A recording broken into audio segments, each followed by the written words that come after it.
የመጣችሁበትን ታክሲ አቃጥሉት። የመጣችሁበትን ታክሲ በደንብ አቃጥሉት። ምክንያቱም የመጣችሁበትን ታክሲ እስካላቃጠላችሁት ድረስ በህይወት ላይ መድረስ የምትፈልጉበት ቦታ ላይ መሆን የምትፈልጉትን ማንነት ማግኘት ስለማትችሉ ነው። ይሄ ማለት በህይወታችሁ ይዛችሁት የመጣችሁት ብዙ ያስቆማችሁ እንዳትደርሱ የምትፈልጉት ነገር ላይ እንዳትሆኑ ያደረጋችሁ ነገር አለ። በአንድ ጊዜ ሄንሪ ፎርድ ኢንጂነሮቹን እንደዚህ ብሎ ያዛቸዋል። በአንድ ብሎክ ላይ 8 የሚሆኑ ሲሊንደሮች እንዲመረቱ ያዛቸዋል። በዚህም ጊዜ ያልተለመደ ሐሳብ ነበርና ኢንጂነሮቹ መልሰው እንደዚህ ይሉታል፣ በፍጹም ይሄ ነገር የሚሳካና የሚሆን ነገር አይደለም። ምክንያቱም በአንድ ብሎክ ላይ እነዚህ ሲሊንደሮች መግባት አይችሉም፣ ያልተለመደ ነገር ነው ብለው አስረግጠው ይነግሩታል። እሱም በድጋሚ እንደዚህ ይላቸዋል፣ አድርጉት፣ በማንኛውም መንገድ አድርጉት፣ ከዛ በኋላ ውጤቱን አሳዩኝ፣ ምንም ያህል ጊዜ ይፍጅ አድርጉትና አምጡት ይላቸዋል። እንቀጥላለን። ሰላም፣ እንዴት ናችሁ ቤተሰቦች? ጌትነት ነኝ ከላይት አፕ ጄነሬሽን። ስለ ቪዥን፣ ስለ ሴልስ፣ ስለ ማርኬቲንግ፣ ስለ ድሪም የሚመለከታችሁ ከሆነ ትልቅ ቦታ መድረስ የሚመለከታችሁ ከሆነ ትክክለኛ ቦታ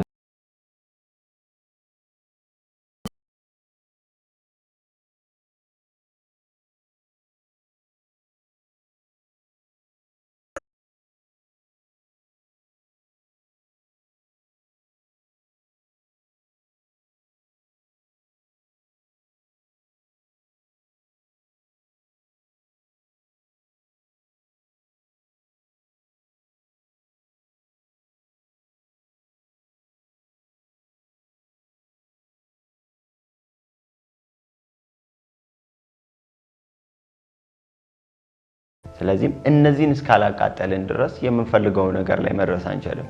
አንድ ሰው ከፍ ብሎ መብረር ከፈለገ፣ አንድ ሰው በከፍታዎች ላይ መሄድ ከፈለገ ወይም ደግሞ በአውሮፕላን መሄድ ከፈለገ ግራቪቲ ለቆ እንደሚሄድ ሁሉ ግራቪቲን ካለቀቀ መብረር እንደማይቻል ሁሉ ልክ እንደዚሁ በህይወት ላይ ስታክ ያቆመን ነገር አለ። እስካሁን ይዞን የመጣ ነገር የያዝናቸው ነገሮች በጣም ብዙ ነገሮች አሉ፣ ያስቆሙን ነገሮች።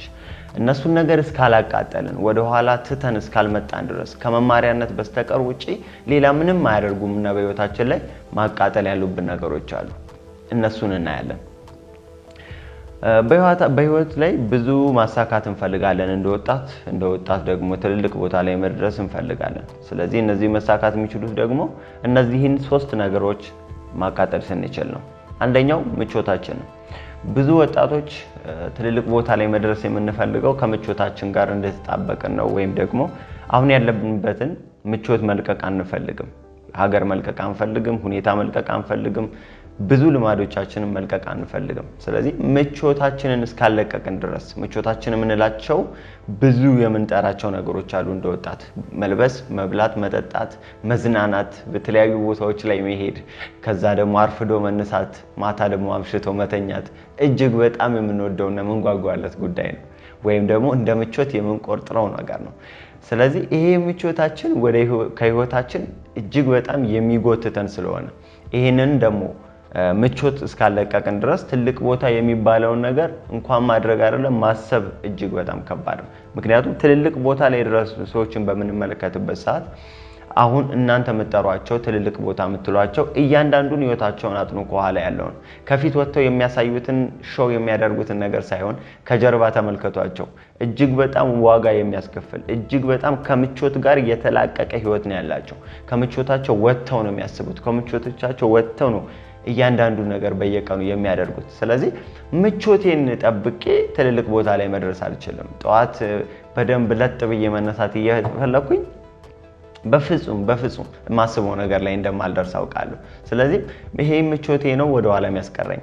አንዱ መቃጠል ያለበት በህይወታችን ላይ ይዘነው የመጣነው ነገር ቢኖር የማይጠቅም ምቾት አለ በህይወታችን ላይ ስታክ የሚያደርግ የሚያስቆም፣ ግን በህይወታችን ላይ ደግሞ የሚመቸን ነገር አለ። እሱን ማቃጠል ያስፈልጋል። ሁለተኛ ፍርሃት ነው። ይሄ ደግሞ ሁልጊዜም እንደምናነሳው ፍርሃት ማለት እስር ቤት ነው። ሰው እንዳይንቀሳቀስ ከሐሳብ ቀጠና እንዳይወጣ የሚያደርግ በሐሳብ ውስጥ ተከቦ ግን ወደ ተግባር እንዳይገባ የሚያደርገው ነገር ቢኖር ፍርሃት ነው። ትልልቅ ነገር እናስባለን፣ ጥሩ፣ በጣም ጥሩ ነው። ግን ያንን ነገር ለመጋፈጥ ወኔ እናጣለን። የሆነ ነገር ሐሳብ ላይ ብቻ ነው የምንጠመደው ብዙ ወጣቶች እና ይሄ ፍርሃታችን ነው። የምንፈልገው ቦታ ላይ እንዳንደርስ የሚያደርገን ለሀገር የሚሆን ሰው እንዳንሆን የሚያደርገን ለቤተሰቦቻችን ጠቃሚ ሰው እንዳንሆን የሚያደርገን ፍርሃት ነው። ሶስተኛው ልማድ ነው። ይሄ ሁልጊዜም እንደምናነሳው ነው። ልማዶቻችን ህይወታችንን ይቀርጹታል ወይም ደግሞ የህይወታችንን ውጤት ይቀርጹታል። ስለዚህ ልማዶቻችን ማለት ምንድናቸው? ሁልጊዜም በየቀኑ የምናደርገው ተድግግሞሽ የምናደርገው ነገር ነው ልማድ የምንለው። አንድ ሰው በአንድ ቀን ቡና ስለጠጣ ወይም ደግሞ የሆነ ሱስ የሚያስይዝ ነገር ስለጠጣና ስለተጠቀመ ሱሰኛ አይሆንም። ሱሰኛ የሚሆነው አንድ ሰው ሁልጊዜ ያን ነገር በተመሳሳይ ሰዓት ማድረግ ሲጀምር ነው ሱሰኛ የሚሆነው ወይ ደግሞ ለመደ ያን ነገር የሚባለው። ስለዚህ እያንዳንዱ የምታደርጉት በየቀናችሁ ላይ እሱ ልማዳችሁ ነው። ስፔሻሊ የማይጠቅም ነገር እስከሆነ ድረስ ልማዳችሁ ሆኖ ህይወታችሁን እየጎተተው ነው ማለት ነው። ውጤታችሁን እየጎተተ ነው። ስለዚህ ልማዳችሁን መላቀቅ፣ ጠዋት የምትነሱበትን ሰዓት ማስተካከል፣ የማታውን የምተኙበትን ሰዓት ማስተካከል፣ የምታገኟቸውን እያንዳንዱን ነገር የምታደርጉበት መንገድ ልማዳችሁ ነው። እሱ ልማዳችሁ ነው ነገ ላይ የምታስቡት ነገር ላይ የሚያደርሳችሁ። የመጨረሻውና እጅግ በጣም ወሳኝ የሆነው ነገር ጓደኞች ናቸው። እነዚህን ጓደኞች ሊትራሊ ከህይወታችን ላይ ማስወጣት ያሉብን ጓደኞች አሉ። ለ2 ዓመት የሚሆን በህይወቴ ላይ ራዕይን ካወቅኩ በኋላ ህልም አለኝ ብዬ ከተነሳው በኋላ ወደ ኋላ እየጎተቱኝ የነበሩት ለረጅም ዓመታትም ከዛ በፊትም እየጎተቱኝ የነበሩ ነገሮች ቢኖሩ በህይወቴ ላይ ጓደኞች ናቸው። መልካም የሆኑ ነገር ግን የማይጠቅሙ ነገር ግን የማይገፉ ወደፊት የማይገፉ ሰዎች አሉ። ትልልቅ ነገሮችን እንዳንጋፈጥ የሚጠቅሙ ነገሮች ላይ ትኩረት እንዳናደርግ የሚበታትኑ ሐሳቦቻችንን ጓደኞች አሉ። ና እንብላ፣ እንጠጣ፣ ና እንዝናና፣ ና የሆነ ነገር እናደርግ እያሉ የሚወስዱን አሉ። በዚህ በወጣትነታችሁ ካልተጠቀማችሁበት ጊዜያችሁ መቼ ነው የምትጠቀሙበት? ነገ ቤተሰብ ሲመጣ ነው። ስለዚህ የማያስፈልጉ ጓደኞች አሉ። መልካም የሆኑ ባህሪያቸው ጥሩ የሆነ ነገር ግን በህይወታችሁ ላይ ህልማችሁን ያልተንተራሱ ህይወታችሁን የምትደርሱበትን ነገር የማያማክሉ ጓደኞች አሉ።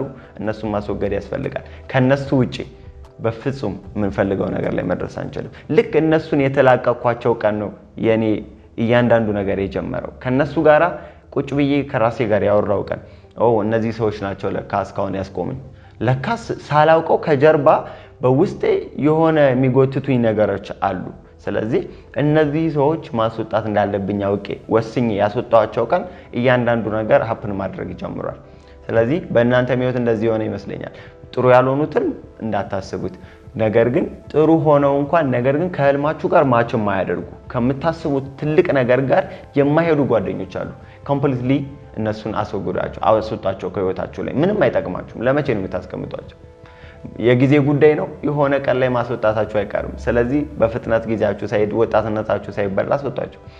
ይህንን እያደረጋችሁ በጣም የተቸገራችሁ ከሆነ በእነዚህ አሁን ባነሷቸው ሀሳቦች በምቾት ውስጥ በጣም የተመቻቻችሁ ከሆነ ልማዳችሁ የሚያስቸግራችሁ በፍርሃት የታሰራችሁ ሰዎች ከሆናችሁ በ0976679668 ላይ ደውሉልን።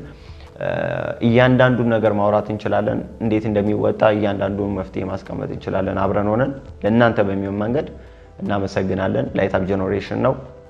መልካም ጊዜ